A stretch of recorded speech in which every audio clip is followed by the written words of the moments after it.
madugay nga handom sa aton dakban ng Silay. Pero gin paninguaan gid sa aton amay sang dakban wa Mayor Judith Gallego, ni Vice Mayor Tom Ledesma, sa mga komisyar nga nagbulig na matigayon ini nga project, at sa tanan nga mga opisyales sa aton city government. Ini nga proyekto naga-costing sang 499 million plus.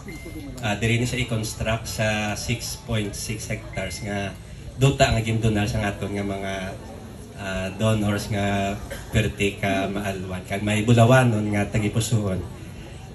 Ini nga proyekto duha ni siya ka floor nga building, ang iya dimension mga 80 by 55 meters. Ang iya nga floor area 4,400 square meter times 2 kay babaw dalo mga 8,800 square meters. So ang aton mayor nagapati nga ang development kag progress hindi lang sa sentro sang Silay. So gapati siya kag amat-amat kita lapad. So mapalaron ang mga diri nga area nga mga pumuluyo ang development diri na nadi siya. Amo na di ang next big thing in Silay. So Mayor, Vice, and officials, thank you very much.